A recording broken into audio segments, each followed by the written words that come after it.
Alors bonjour tout le monde, voici une autre petite vidéo sur la matière importante qui porte sur les 3 QPOC, la deuxième activité des 3 QPOC que je vous ai donné il y a une semaine maintenant. Alors je vais commencer ma présentation à partir du site web comme si c'était vous qui alliez voir l'information. Donc on se souvient, dans le site web, on clique sur Information générale.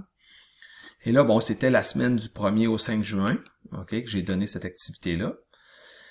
Et c'était la première boîte, OK? Donc, ici, évidemment, pour faire votre travail, vous pouviez aller voir vos pages de cahier qui expliquent quand même assez bien toute cette information-là. Mais moi, pour la vidéo présentement, je vais plutôt aller dans les pages du site web AlloProf, OK, qui est une excellente source d'information. Dans cette vidéo-là, je vais parler de l'évolution de la population dans la période de temps qui nous concerne, qui est le chapitre 4. Hein, okay? Ça, c'est la période de temps couverte dans le chapitre 4. Donc, je clique dessus et ça m'amène directement à la page sur l'évolution de la population pendant la période qui nous intéresse. Avant de commencer, il y a un mot que vous allez voir très souvent l'année prochaine. Okay? Donc, c'est très important de le comprendre, ce mot-là. Puis souvent, les élèves oublient qu'est-ce que ça veut dire. Il y a un mot pour exprimer l'évolution de la population. En fait, il y a un mot qui désigne tout ce qu'on étudie par rapport à la population. Le nombre, l'augmentation, la diminution. Vraiment, là, l'étude d'une population. Et ce mot-là, c'est démographie ou démographique. Donc, commencez à vous habituer à voir puis à connaître ce mot-là. Par exemple, ici, dans le petit tableau, vous l'avez là. Estimation démographique. Donc, quand vous voyez le mot démographique, vous savez que ça a un lien avec population. Ici, tout simplement, c'est l'augmentation de la population à travers le temps. Donc, population démographique. D'accord? Très important. Donc ici, dans la vidéo, on va parler de l'évolution de la population dans le Bas-Canada et dans le Haut-Canada. Okay? On se souvient que en 1791, l'ancienne province de Québec, qui était la colonie créée par les Britanniques après la conquête, a été séparée en 2 colonies différentes, le Haut et le Bas-Canada. Le Bas-Canada, c'est l'ancienne Nouvelle-France, en fait. C'est l'ancienne vallée du Saint-Laurent, et c'est là que sont les descendants des colons français, qu'on appelle les Canadiens. Donc, ils sont francophones et catholiques.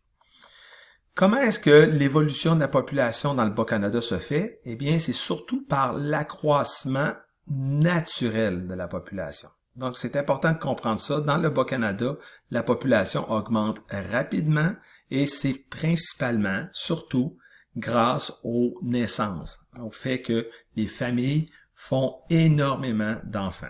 En fait, les familles canadiennes. Les Canadiens sont réputés pour avoir des familles de 15-20 enfants, ce qui fait augmenter la population très rapidement. Dans le Bas-Canada, c'est toujours justement les Canadiens francophones et catholiques qui sont la grande majorité de la population, et il y a une minorité d'anglophones. Okay? Donc, ça c'est à retenir pour le Bas-Canada. Oui, bien sûr, il y a une immigration, mais la principale cause de l'augmentation de la population, ce sont les naissances, donc on appelle ça accroissement naturel. Dans le Haut-Canada, c'est un peu le contraire. Dans le Haut-Canada, l'augmentation de la population se fait surtout par l'immigration. Okay? On se souvient, dans le Haut-Canada, à l'origine, c'est les loyalistes qui sont là.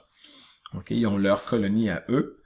Et la population augmente un peu par les naissances, ils font des enfants eux aussi, mais la principale cause de l'augmentation dans le Haut-Canada, c'est l'immigration. Donc des Britanniques qui viennent s'établir dans le Haut-Canada. Au tout début, là, de 1791 à 1812, ces immigrants-là viennent surtout des États-Unis. Okay? Ils sont attirés, soit c'est des loyalistes qui sont toujours pas arrivés, ou ils viennent parce qu'il y a des terres gratuites que les autorités britanniques donnent, donc ça les attire. Mais ça, je vais en parler un petit peu plus dans le prochain vidéo. Maintenant, avant de passer à l'autre chose, je vais juste ici vous montrer une carte du Bas-Canada, juste pour vous montrer que dans le Bas-Canada, le système de division des terres est mixte, c'est-à-dire que On a en bleu ici l'ancienne zone seigneuriale. Donc, c'était la zone de colonisation française du temps de la Nouvelle-France, qui est toujours là. Mais tous les nouveaux territoires qui sont ouverts à la colonisation, parce que la population augmente, sont divisés en cantons. Donc, c'est pour ça qu'on a les deux systèmes. Alors que si on regardait le Haut-Canada, ça serait seulement les cantons. OK. Donc, maintenant, on a parlé de l'évolution de la population, une population qui augmente. Maintenant, on va plutôt se concentrer sur cette population-là est divisée en quel genre de groupes sociaux. Ça, c'est super important de comprendre ça, les différents groupes sociaux dans le Bas-Canada, parce que on va en reparler quand on va aller plus loin, parler des rébellions. Comment les rébellions vont commencer, puis c'est qui va être contre qui, etc. Donc, le tableau qui est ici, c'est un petit peu comme la pyramide sociale qu'on avait vue dans le temps de la Nouvelle-France. Avec en haut, la pyramide, les nobles, le seigneur, pas les seigneurs, mais le gouverneur, l'évêque, etc. Ici, c'est tout simplement un tableau. Donc, on voit que le groupe social qui domine dans le Bas-Canada, ce sont les administrateurs coloniaux, qui sont vraiment en grande majorité des anglophones. Ça inclut, par exemple, le gouverneur et le lieutenant-gouverneur de la colonie. Ensuite, juste en dessous, on a ce qu'on appelle la bourgeoisie d'affaires, qui est vraiment principalement anglophone. Parce qu'on sait que, après la conquête, ce sont des marchands britanniques qui sont venus prendre le contrôle de l'économie dans la colonie. Oui, il y a peut-être quelques marchands canadiens, mais la majorité sont des marchands britanniques, et ce sont eux qui contrôlent, qui ont l'argent, qui sont riches, et ils ont une grande influence, même dans les affaires politiques de la colonie. Ensuite, on a les seigneurs et les nobles. OK?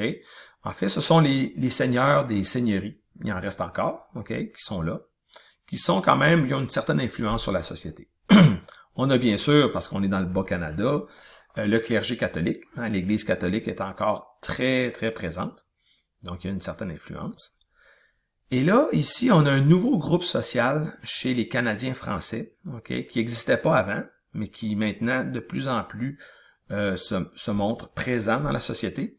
Et c'est ce qu'on appelle la bourgeoisie professionnelle. OK? La différence entre bourgeoisie professionnelle et bourgeoisie d'affaires, c'est que bourgeoisie professionnelle veut dire que ce sont des gens qui ont plus d'éducation que le peuple. OK? Ce sont des notaires, notary, ou des avocats, lawyers, des docteurs, des journalistes, des arpenteurs. Donc, c'est ça des gens qui sont allés à l'école longtemps, qui savent lire, qui savent écrire. Donc, ils ont quand même une influence sur le peuple. Souvent, le peuple va dire, OK, I'm going to trust my doctor because he knows stuff. He knows how to read. Donc, cette bourgeoisie-là, qu'on appelle bourgeoisie professionnelle, est vraiment en majorité canadienne. Et ils vont justement avoir une grande influence politique parce que quand il va y avoir une chambre d'assemblée puis des élections, ben le peuple, qui est majoritairement canadien, vont voter pour ces gens-là. Alors, la bourgeoisie canadienne professionnelle va se retrouver dans la chambre d'assemblée, va même contrôler la chambre d'assemblée parce qu'ils vont être là en majorité.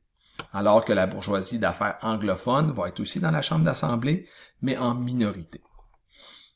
Et bien, en bas, c'est sûr qu'on a le peuple, qui est majoritairement canadien, avec une minorité anglophone, okay, britannique et irlandaise. Donc, c'est ce qui compose la population du Bas-Canada à cette époque-là. Et quand je vais parler justement du début des rébellions, je vais reparler de ces groupes-là, ok, surtout les deux premiers ici, et la bourgeoisie professionnelle. Donc, c'est ce qui met fin à cette vidéo-là. J'espère que ça va vous aider un petit peu.